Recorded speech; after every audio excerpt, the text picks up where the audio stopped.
სიტუაციას ხდომათა დარბაზში დღეს არაერთხელ დაიძაბა ოპოზიციონერი დეპუტატების კრიტიკულმა კითხვებმა ოცნების ჯანდაცვის მინისტრს წონასწორობა იმდენად დააკარგვინა, რომ თანაპარტიელებს მისი დაცვა ერთმანეთის მიყოლებით მოუხდათ. უსინდისობა, უტიფრობა, ამორალურობა ეს ის სიტყვებია, რომელსაც დღეს ოცნების გუნდი ოპონენტების წინააღმდეგ ყველაზე ხშირად იყენებდა.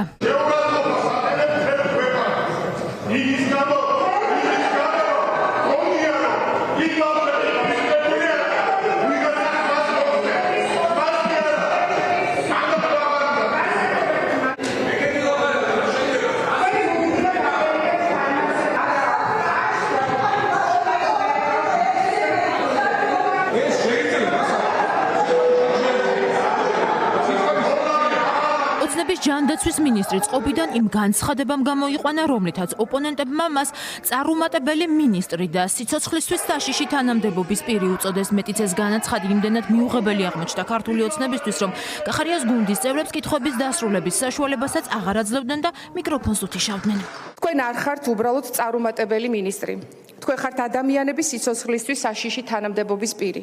იმედია დღეს მაინც შეიკავებთ თავს პოპულისტური მესიჯ ბოქსებისგან და პროპაგანდისგან და ამომწურო პასუხს გასცემთ ერთ კითხვაზე მაინც. რატომ ვერ იცავს სახელმწიფო იმ მოქალაქეებს, რომლებსაც დღეს ეს ყველაზე მეტად სჭირდებათ? გაითვალისწინეთ, დღეს თქვენ გიყურებენ ბავშვები, რომელთა მშობლებიც მათი ცხოვრების გადასარჩენად ღამეებს ათენებენ კანცელარის წინ. კრიტიკისგან გაღიზიანებული მიხეილ სარჯველაძე მივიდა იქამდეც, რომ ოპონენტების წინააღმდეგ საპარლამენტო ტრიბუნიდან სიტყვა ავადმყოფი არაერთხელ გამოიყენა. ამ სიტყვის გამოყენება ჯანდაცვის მინისტრს მაშინაც მოუწია, როცა ოპოზიციამ ბიძინა ივანიშვილი გააკრიტიკა. მიხეილ სარჯველაძის სიზღვის ენა შეუმჩნეველი არც ქართული ოცნების დანაყოფს გამორჩენია და ამის გამო დიმიტრი ხუნდაძემ მას შენიშვნაც კი მისცა. 9 მილიარდი რომ არ გადაიხადა საპატიო თავმჯდომარემ ბიუჯეტში, მაშინ რატო არ იყავით ესეთ შეუვალი? მაშინ როცა 26 რეანო მობილით ამაყობთ, როცა 900 მანქანა მარტო წელს შეიძინა სახელმწიფო ავტოპარკმა. როგორ შეგიძლიათ მაგალითად სრულიად უტიფრად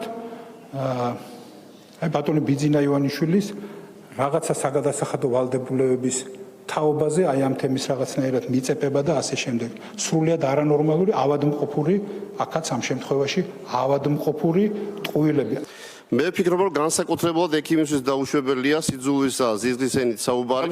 შეიძლება ის რომ დავიცვათ მინიმალური სტანდარტი. მიხეილ სარჯველაძე იმის შეხსენებამაც გააღიზიანა, რომ ქართული ოცნება და კონკრეტულად მისი უწყებაა პასუხისმგებელი თითოეული ადამიანის ჯანმრთელობაზე. საქმეზე ლაპარაკის ნაცვლად კი ივანიშვილის გუნდი დიუშენის სინდრომის მქონე ბავშვებს ჯიბრში უდგება. ეს მაშინ, როცა ამ სინდრომით დაავადებული ბავშვებისთვის თითოეული წამი და წუთით შესაძლოა გადამწყვეტი აღმოჩნდეს. ოცნების ჯანდაცვის მინისტრისთვის უსიამოვნო აღმოჩნდა კითხვაც, აქვს თუ არა მას სამედიცინო განათლება მიღებული და ჰიპოკრატეს ფიცი დადებული. ბატონო მიხეილ, თქვენ სამედიცინო განათლება გააქვთ? მაინტერესებს. თავს უფლებას აძლევთ, მე მიწოდოთ დილეტანტი. რა თქმა უნდა, იურისტებსაც გვაქვს უფლება, როდესაც იქცევით უზნეოდ და ამორალურად ამაზე მიგითითოთ. ვცდილობთ ახლა, რომ სასოწარკვეთილი მშობლების გაღიზიანება მოახდენოთ. აი ეს არის თქვენი დანაშაული. აი ეს არის რა თქმა უნდა თქვენი ამორალობა. საპარლამენტო ტრიბუნასთან მდგარი მიხეილ სარჯველაძე, რომელსაც წესით დეტალური ინფორმაცია უნდა მიეწოდებინა საზოგადოებისთვის, როგორ აპირებს ჯანდაცვის სამინისტრო 100-მდე ბავშვის დაცვას და სიცოცხლის გადარჩენას, დღეს ძირითადად ოპოზიციის ლანძღვით და შეურაცხყოფით იყო დაკავებული. ოპონენტებს მატყუარას უწოდებდა, დარბაზში მყოფებს გაბრაზებული ტონით მიმართავდა და ჭკუასაც ასწავლიდა. ეხლაც არ ვინმე არ მოჭრას ეს. რომ თითქოს და წინააღმდეგი ვარ და უმნიშვნელოა ეტლში ჩაჯდომის გადავადება და ამის გამო წამლის ყიდვა. ეს არის მტკნარი, სრულიად გამიზნული და უტიფარი ტყუილი. უსინდისობაა, ეგ სხვა სახელი ამას არ აქვს. ეხლა დასხედით და სათითაოდ ამ ციტატების საწინააღმდეგოდ, ოღონდ რომელიმე ექიმის მოსაზრება კი არ თქვათ. თქვით რომ ასეთი რამ არ იძებნება. ოცნების ჯანდაცვის მინისტრმა დღეს მეორედ და საჯაროდ უთხრა უარი დიუშენის სინდრომის მქონე ბავშვებს მედიკამენტების მიღებაზე. დასახელებული 5 პრეპარატიდან ოცნების ხელისუფლება ქვეყანაში არც ერთის შემოტანას გეგმავს. მიზეზად კი შესაძლო ფატალურ შედეგებს ასახელებენ. ჩვენთვის მედიკამენტის ფასი არც პირველ და არც მეორე ხარისხოვან საკითხთა რიგს არ მიეკუთვნება.